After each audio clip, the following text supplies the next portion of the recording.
Estamos ingressando em um dos conteúdos mais fundamentais de todo o Enem. Basicamente, tudo que a gente viu agora pode ser relacionado com a porcentagem. Inclusive, nós teremos até um tópico específico, onde eu vou mostrar uma relação de porcentagem com outras disciplinas.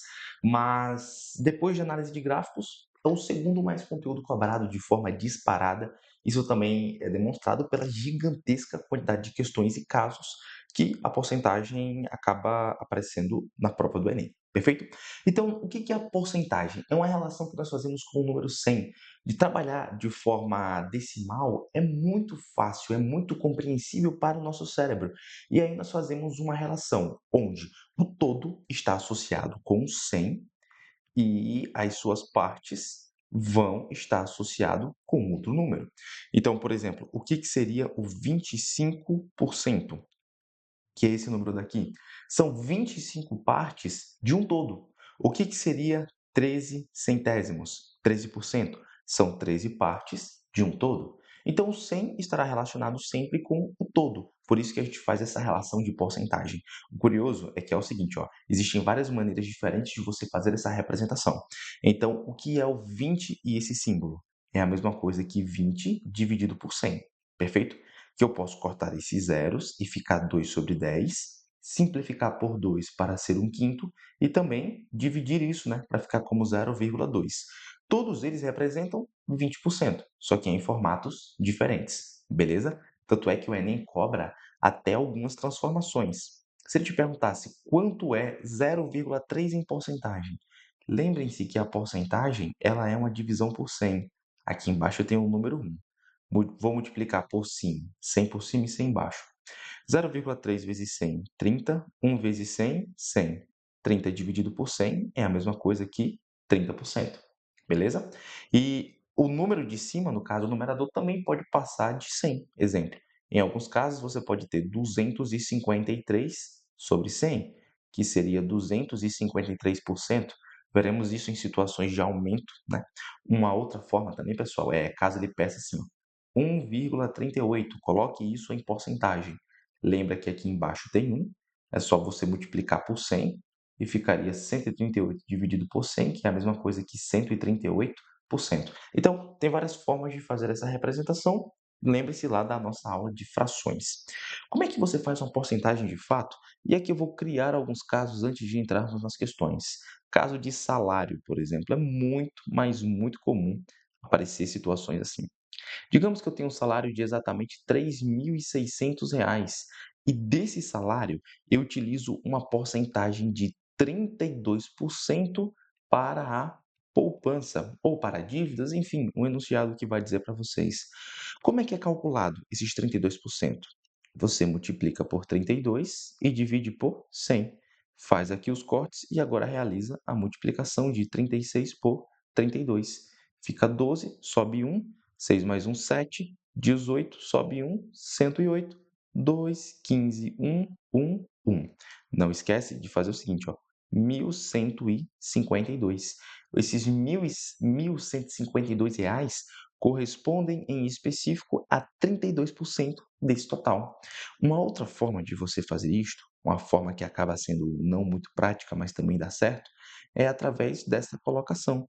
3.600 está para 100%, 32% estará para x. Obviamente é possível fazer esses cortes, e depois que corta os zeros, fica a mesma multiplicação de 36 vezes 32, que necessariamente tem que dar 1.152.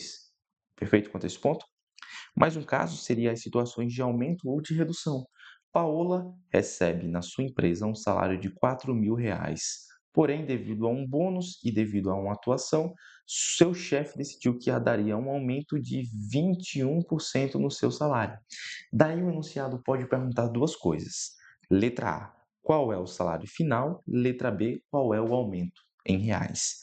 Se eu tenho 4.000, que é o meu salário, e vai aumentar 21%, corta, corta, isso será exatamente R$ 840 de aumento, caso ele perguntasse o valor em reais, perfeito? E caso o enunciado solicitasse o valor total, bom, seriam os R$ 4.000 que ela recebeu, que ela já recebia, mais os 840 de aumento, ficando R$ 4.840. Portanto, ficaria nessa situação. Mesma maneira, caso fosse uma situação de redução percentual. Então, digamos que a gente tem aqui R$ 4.000, também é o mesmo salário de Paola, só que ela pediu a redução de certas responsabilidades na empresa, que fará com que o seu salário diminua em 35%. Qual é? Ele pode perguntar a redução ou pode perguntar qual o salário atual. 4.000 vezes 35 dividido por 100, vamos fazer esses cortes. 4 vezes 5, 20, sobe 2. 4 vezes 3, 12, com 2, 14, adiciono zero. Uma redução de R$ 1.400. E caso o anunciado perguntasse de quanto de fato seria o seu salário atual, basta tirar esses 1.400 e sobraria 2.600. Perfeito? Então, são esses casos muito comuns e eu vou provar para os senhores agora. Olha o que diz essa primeira questão. Um instituto de pesquisa, aí no caso vocês pausam, né, e já tentam fazer, viu? Um instituto de pesquisa constatou que nos últimos 10 anos o crescimento populacional de uma cidade foi de 135,25%. Qual a representação decimal da taxa percentual desse crescimento populacional? Muito simples, uma questão absurdamente fácil. Basta dividir isso por 100 e ficaria 1,3525, fazendo com que a alternativa certa seja a letra D. Uma escola realizou uma pesquisa entre todos os seus estudantes e constatou que 3 em cada 10 deles estão matriculados em algum curso extracurricular de língua estrangeira. Em relação ao número total de estudantes dessa escola, qual porcentagem representa o número de alunos matriculados em algum curso extracurricular de língua estrangeira? São 3 de 10, que é a mesma coisa que 30 de 100, que é a mesma coisa que 30%. Letra D. Duas questões absurdamente simples. Perfeito? Olhem só esta daqui, que é de 2025, inclusive. Uma escola de idiomas oferece cursos de inglês, espanhol, francês e alemão. Os gráficos representam a distribuição percentual das matrículas por idioma em 2023 e a distribuição da quantidade de matrículas por idioma em 2024. Vejam a associação de gráficos com porcentagem. Cuidado, senhores, aqui é a porcentagem de matrículas e aqui é a quantidade de matrículas. Para planejar as atividades de 2025, o gerente da escola estimou que o total de matrículas será o mesmo de 2024, ou seja, nós teremos essa quantidade de alunos, e a distribuição percentual das matrículas por idioma será igual à registrada em 2023. Segundo a estimativa, o número de matrículas no curso de francês para o ano de 2025 será... Senhores, cuidado, ele disse aqui no caso a quantidade, e não que você vai ter 20 pessoas matriculadas em francês. Em 2025, nós teremos um total de 280 mais 20, 300, 380, 400. Em 2025, nós teremos 400 alunos. Só que a distribuição percentual será igual à de 2023. E desse total, ó, francês aqui é o verdinho, que é 10%. Então, a gente pega esses 400 alunos, multiplica por 10 e divide por 100, isso será 40. 40 alunos estarão matriculados no curso de francês. Próximo tópico aqui, este. A OMS recomenda que o consumo diário de sal de cozinha não exceda 5 gramas. Sabe-se que o sal de cozinha é composto por 40% de sódio e 60% de cloro, né? O famoso NaCl. Qual é a quantidade máxima de sódio proveniente do sal de cozinha recomendada pela OMS que uma pessoa pode ingerir por dia? Aqui é uma situação onde nós temos conversões de unidades. 5 gramas correspondem a 5.000 miligramas. E ele perguntou a quantidade de sódio. Qual é a porcentagem de sódio? 40%. Dessas 5.000 miligramas, multiplicaremos por 40 e faremos a divisão por 100. 50 vezes 40, 2.000. Então, ó, a quantidade máxima de sódio, segundo a OMS, é de 2.000 miligramas. Perfeito? Próxima, novamente trazendo uma situação de gráfico, e para mim, essa é uma das melhores questões de porcentagem, porque de fato estão associadas com situações do dia a dia, só que na prática o cálculo acaba sendo mais simples, né? Então, assim, vou fornecer aqui um rápido exemplo a respeito disso. Vamos imaginar que eu tenho um salário de R$ 2.000, perfeito? Desses R$ 2.000, a distribuição é 400 para água e luz, aí eu gasto 1.000 de mercearia 600 de aluguel. Perfeito, pessoal. Só que nesse mês, por exemplo, sabendo que aluguel e água e luz são constantes e aluguel também, nesse mês o meu aluguel aumentou para R$ 700. Então, a minha distribuição seria 400 em água e luz, 900 em mercearia e depois 700 em aluguel. Vocês se ligaram? Já que esse seria um valor constante. Olha o que fala essa questão. Deixa eu só apagar isso aqui. O quadro representa os gastos mensais em real de uma família com internet, mensalidade escolar e mesada do filho. No início do ano, a internet e a mensalidade escolar tiveram acréscimos respectivamente de 20 e 10, necessitando manter o valor da despesa mensal total com os itens citados. A família reduzirá a mesada do filho. Ele quer saber qual será a porcentagem de redução. Como é que nós faremos isso? A internet aumentou. Aumentou quanto? 20%. Beleza? Corta, corta, corta, corta. Aumentou R$ 24. Logo, a internet passa a custar R$ 144. A mensalidade escolar aumentou 10%. Aí os senhores entendem que é só dividir por 10, né? Isso vai dar 70, ou seja, o valor passa a ser R$ 770.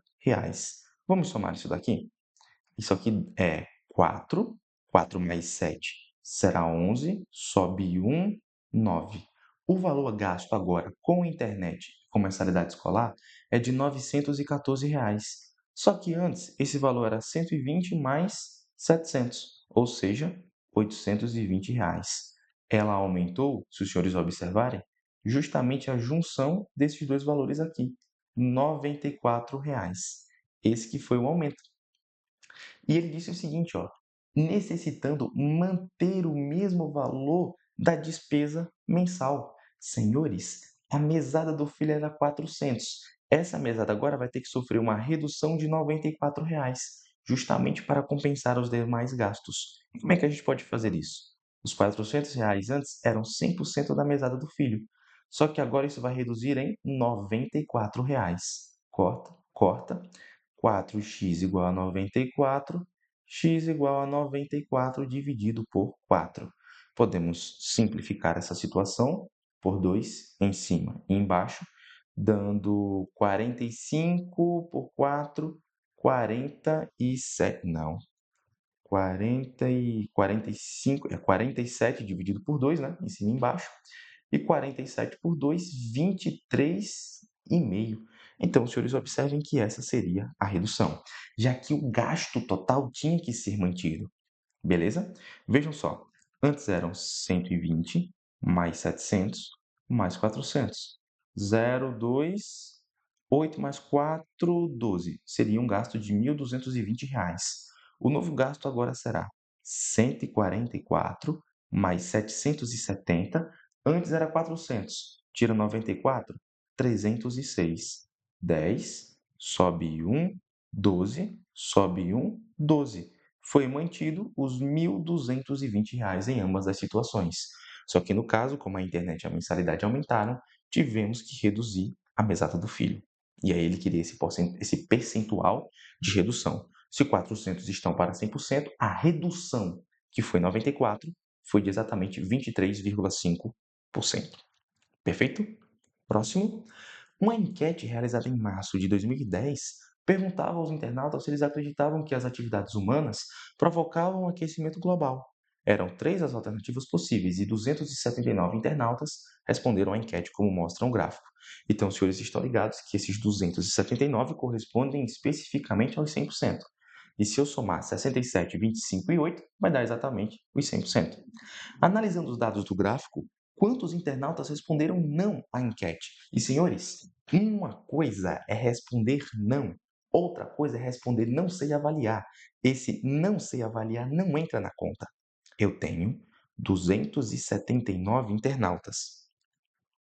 O curioso é que nós precisamos calcular quanto é 25% dele. E assim, pessoal, olhem só. Lembrem que eu posso fazer simplificações aqui. Se eu dividir por 25 em cima e embaixo, 279. 25 por 25 é 1, 100 por 25 é 4. Dividir por 200, calcular 25%, é a mesma coisa que fazer uma divisão por 4. Afinal de contas, se eu desenhar aqui 4 espaços, cada um deles de 25, isso seria exatamente 100. E aí eu posso pegar um deles, que seria 25%. É 1 do total de 4. Perfeito? E aí vamos lá, vamos dividir isso aqui. 279 dividido por 4, o resultado será 6, 24, 39, 9, 36, 307. Isso vai dar, no caso, 69,75 pessoas, porque são 279 pessoas. Vamos olhar as alternativas. Veja que ele te deu uma faixa de valores, mais que 50 e menos que 75. Letra C. Esse número se enquadra especificamente dentro deste valor. Tudo certo? Próxima situação.